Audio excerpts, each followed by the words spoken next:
Hello friends, स्वागत है एक बार फिर से आप सबका उड़ान कंपटीशन क्लासेस के ऑफिशियल यूट्यूब चैनल पे। तो आज का जो प्रैक्टिस सेट है वो आपके प्रीवियस डे के से ही रिलेटेड प्रैक्टिस सेट है। उसी के कुछ क्वेश्चंस हैं जो हम आज के वीडियो में भी आपके लिए लेकर आए हैं और ये जो क्वेश्चंस हैं वो कई बार के एग्जाम में आए हुए क्वेश्चंस हैं और जो क्वेश्चन आपके लिए बहुत ज़्यादा महत्वपूर्ण है। तो वीडियो को बिना स्किप किए हुए पूरा देखिए और अगर अभी तक आपने हमारे चैनल को सब्सक्राइब नहीं किया है तो फटाफट से आप हमारे चैनल को सब्सक्राइब कर दीजिए, बेल आइकन को प्रेस कर दीजिए ताकि रिलेटेड नोटिफिकेशन आपको मिलते रहे। पहला क्वेश्चन, मैं अपनी माता जी के लिए दवाई ले आया हूँ। वाक्य में के लिए कौन सा कारक है? यहाँ पे जो के लिए है पूछ रहे कौन सा कारक है। ऑप्शंस आपके इस प्रकार से हैं: अधिकरण कारक, संप्रदान कारक, संबंध कारक, कर्म कारक और कर्ता कारक। देखिए, अगर आपको यहाँ पे कारक नहीं पता है तो ये क्वेश्चन आपका गलत हो जाएगा और अगर आपको कारक पता है तो ये आपका सही होगा। यहाँ पे ऑप्शन नंबर बी संप्रदान कारक सही होगा। अब यहाँ पे कुछ बच्चे ये भी कह सकते हैं कि कैसे संप्रदान कारक सही होगा, क्योंकि विदाउट एक्सप्लेनेशन उनको कोई चीज़ समझ नहीं आती। तो आप यहाँ पे एक्सप्लेनेशन भी अच्छे से देख लीजिए। जो कारक चिन्ह होते हैं वो आप देखिए यहाँ पे, देखिए कर्ता ने कर्म को संप्रदान के लिए, जो संप्रदान कारक होता है उसका कारक चिन्ह क्या होता है? के लिए। और यहाँ पे पूछ भी क्या रहे हैं? के लिए। क्या पूछ रहे हैं? के लिए। तो क्या आ जाएगा? संबंध कारक आ जाएगा, यानी कि ऑप्शन नंबर बी यहाँ पे आपका करेक्ट ऑप्शन हो जाएगा। बढ़ते हैं हम इसी के साथ नेक्स्ट क्वेश्चन की तरफ। वह बहुत सोता है। वाक्य में सोता कौन सी क्रिया, यानी कि स्लीपिंग, यहाँ पे सोना दिया हुआ, ये कौन सी क्रिया है? ऑप्शंस आपके इस प्रकार से हैं: अकर्मक, सकर्मक, प्रेरणार्थक क्रिया, सहायक क्रिया या फिर निरर्थक क्रिया। तो यहाँ पे जो सोना है वो आपका कर्मक क्रिया हो जाएगा, यानी यहाँ पे ऑप्शन नंबर ए आपका करेक्ट ऑप्शन हो जाएगा। तो इसी के साथ बढ़ते हैं हम अपने नेक्स्ट क्वेश्चन की तरफ। तो जो हमारा नेक्स्ट क्वेश्चन है, यहाँ पे चीफ की दावत कहानी के लेखक कौन है? यहाँ पे जो चीफ की दावत नाम की जो कहानी है उसके राइटर आपसे पूछ रहे हैं। ऑप्शंस हैं आपके दुष्यंत कुमार, भीष्म साहनी, राजेंद्र प्रसाद, डॉक्टर देवराज या फिर रघुवीर सहाय। तो यहाँ पे आपको बताना है कि लेखक जो करेक्ट है वो कौन सा है। तो जो आपके यहाँ पे करेक्ट हो जाएंगे वो हो जाएंगे भीष्म साहनी, यानी कि ऑप्शन नंबर बी यहाँ पे आपका करेक्ट ऑप्शन होगा। नेक्स्ट क्वेश्चन, इसका आंसर तो मुझे लगता है बताने की भी जरूरत नहीं है, आप सबको सबसे पहले क्वेश्चन देखते ही पता चल गया होगा, क्योंकि ये बहुत ही ज्यादा इजी क्वेश्चन है।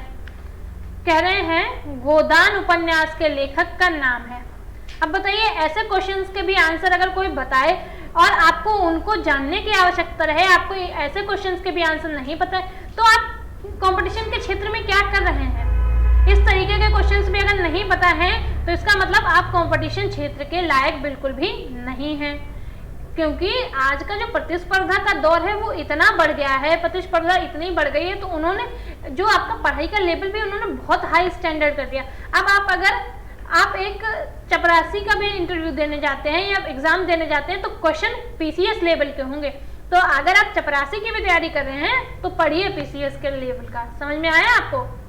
तो बोलिए नेक्स्ट देखिए, इसके ऑप्शन देखिए: मोहन राकेश, विष्णु प्रभाकर, रामधारी सिंह दिनकर, प्रेमचंद, जयशंकर प्रसाद। तो आपको पता है गोदान इनकी मुंशी प्रेमचंद की गबन गोदान, तो ये इनकी सबसे ज्यादा प्रसिद्ध इनके उपन्यास है।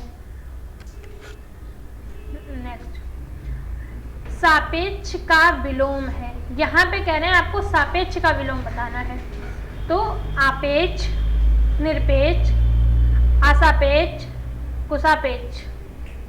तो सापेक्ष का होता है निरपेक्ष। यहाँ पे ऑप्शन नंबर बी करेक्ट है। देखिए, जो क्वेश्चन इजी हैं उनको एक्सप्लेन करने की आवश्यकता नहीं होती, जो आपके लिए टफ होंगे वो सारे क्वेश्चंस को एक्सप्लेन कर दिया जाएगा ताकि आपको भी समझने में किसी प्रकार की कोई दिक्कत ना हो।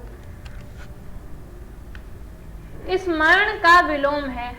अब इसके लिए आपको जरूरी है कि जिस शब्द का विलोम पूछा जा रहा है उसकी आपको हिंदी भी पता हो। ठीक है, स्मरण का मतलब होता है याद रखना। अब इसका आपको विलोम बताना है। तो ऑप्शन है आपके भूलना, स्मरण, विस्मरण, सुमरण, अनुस्मरण। तो जिस एक तो पहली बात देखिए यहाँ पे स्मरण माने याद करना, यहाँ पे भूलना भी दिया, लेकिन एक चीज आपको और भी देखनी पड़ती है कि चीजें तो लिखी होती हैं लेकिन जो उसका करेक्ट होता है, यानी कि जो करेक्ट आंसर वहां पे बैठ रहा होता है, आपको उसको बैठाने की आवश्यकता पड़ती है। ये नहीं आप कुछ भी वहां पे कर दें। तो स्मरण का जो विलोम होगा वो विस्मरण होगा, यानी कि ऑप्शन नंबर सी जो है वो आपका एकदम से करेक्ट ऑप्शन होगा यहाँ पे। नेक्स्ट क्वेश्चन कह रहे हैं अथ का विलोम है। ये तो कई बार का रिपीटेड क्वेश्चन है, हर बार आता है, चाहे पुलिस हो, चाहे लेखपाल हो, या UPSSC का कोई भी एग्जाम हो, उसमें ये क्वेश्चन तो जरूर ही आता है। ऑप्शंस हैं आपके पथ, अंत, प्रारंभ, इति और मध्य। तो जो अथ का विलोम होगा वो होगा आपका इति, यानी कि ऑप्शन नंबर डी यहाँ पे आपका करेक्ट होगा। नेक्स्ट क्वेश्चन देखते हैं क्या है। नेक्स्ट क्वेश्चन जो है वो है इनमें से कौन सी रचना रामधारी सिंह दिनकर की है। कई सारी रचनाएं दी गई हैं और आपसे रामधारी सिंह दिनकर की रचना पूछी है। चलिए अब ऑप्शन देख लेते हैं। ऑप्शन है उर्वशी, अंधा युग, पल्लव, नीहर, कामायनी। तो यहाँ पे जो रामधारी सिंह दिनकर की आपको बतानी है वो यहाँ पे है उर्वशी, यानी कि ऑप्शन नंबर ए यहाँ पे आपका करेक्ट हो जाएगा। इनमें से किस कवि ने अधिकतर कविताएं ब्रज भाषा में लिखी हैं। यहाँ पर कह रहे हैं सबसे ज्यादा जिसने कविताएं लिखी हैं ब्रज भाषा में, आपको यहाँ पर उसका नाम बताना है। ऑप्शन है आपके मीराबाई, जयशंकर प्रसाद, सूरदास, रहीम या फिर विद्यापति।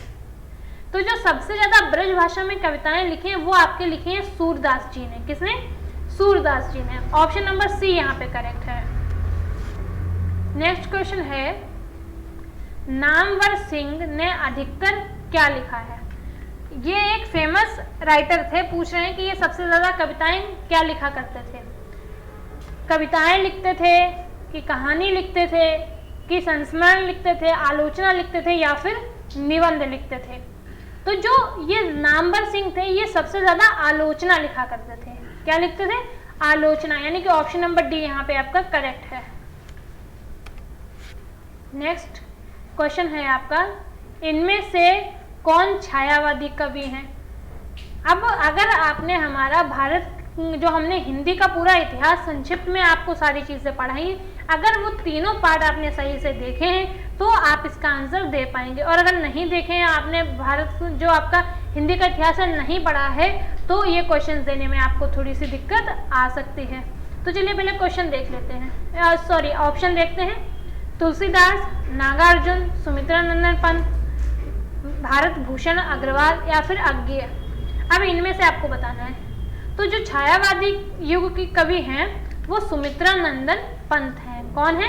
सुमित्रा नंदन पंत। ऑप्शन नंबर सी यहाँ पे करेक्ट है। नेक्स्ट क्वेश्चन है हमारा संसद से सड़क तक काव्य संकलन किसका है। जो एक काव्य लिखा गया है संसद से सड़क तक, आपको इसको कह सकते हैं, आपको इनके राइटर का नाम बताना है। तो ऑप्शन है आपके रघुवीर सहाय, अज्ञेय, सुदामा पांडे धूमिल, श्रीकांत वर्मा या फिर मुक्तिबोध। तो यहाँ पे आपको करेक्ट ऑप्शन बताना है। तो करेक्ट ऑप्शन आपका यहाँ पे कौन सा होगा? करेक्ट ऑप्शन होगा आपका सुदामा पांडे धूमिल। ऑप्शन नंबर सी है। नेक्स्ट है रामलला नेहछू किसकी रचना है। ऑप्शंस हैं आपके घनानंद, तुलसीदास, रैदास, रत्नाकर या फिर सूरदास। देखिए ये जो क्वेश्चन आज के ये ज़्यादा महत्वपूर्ण क्वेश्चन है आपके लिए, क्योंकि ये रिपीटेड क्वेश्चन है। अगर आप स्किप कर करके देख रहे हैं तो इसका मतलब आप इन वीडियो को पूरा नहीं देख पा रहे हैं और इन वीडियो का पूरा लाभ आप नहीं ले पा रहे हैं। क्योंकि जब तक आप वीडियो को पूरा नहीं देखेंगे तब तक आपको इन क्वेश्चंस में क्या है, कैसे है, वो सारी चीज़ें नहीं पता चल पाएंगी। तो इनके आप अब चलिए क्वेश्चन का आंसर बताते हैं कि आपका आंसर क्या होगा। तो ये होगा तुलसीदास। नेक्स्ट क्वेश्चन है प्रभु जी तुम चंदन हम पानी, जाकी अंग अग बास समानी। ये तो कविता आपने बहुत ज़्यादा पढ़ी होगी, आई थिंक जब आप लोग 6th-7th में रहे होंगे या 9th-10th में भी ये चीज़ें आपने बहुत ज़्यादा पढ़ी होंगी। ये पूछ रहे हैं किस संत की पंक्तियां हैं। ऑप्शन है आपके कबीरदास, गुरु नानक, मालुकदास, रैदास या फिर सूरदास। तो जो प्रभु जी तुम चंदन हम पानी, ये जो पंक्तियां हैं ये रैदास की हैं। ऑप्शन नंबर डी यहाँ पे करेक्ट ऑप्शन है। अब हम बढ़ेंगे आज के अपने नेक्स्ट, जो हमारा आज का लास्ट क्वेश्चन है। हमारा लास्ट क्वेश्चन है रंगभूमि उपन्यास के लेखक कौन है। आपको रंगभूमि उपन्यास के लेखक बताने हैं। ऑप्शन है आपके अमरकांत, प्रेमचंद, राघव, राजेंद्र यादव या फिर कमलेश्वर। तो रंगभूमि जो उपन्यास है उसके लेखक मुंशी प्रेमचंद हैं, यानी कि ऑप्शन नंबर बी यहाँ पे करेक्ट ऑप्शन हो जाएगा। उम्मीद है कि आज का वीडियो, आज के क्वेश्चंस आपके लिए बहुत ही ज़्यादा महत्वपूर्ण होंगे और ये सारे क्वेश्चंस आगामी परीक्षाओं में आपको देखने को भी मिलेंगे। तो मिलते हैं हम आपको फिर से एक नए वीडियो के साथ, तब तक आप जुड़े रहिए हमारे साथ। और आपको पता है जुड़े रहने के लिए आपको क्या करना है, आपको करना है हमारे चैनल को सब्सक्राइब। तो जो नीचे रेड कलर से सब्सक्राइब लिखा हुआ है आप इसको कर दीजिए सब्सक्राइब हमारे चैनल को, और बेल आइकन को प्रेस कर दिए ताकि रिलेटेड वीडियो की नोटिफिकेशन मिले सबसे पहले आपको।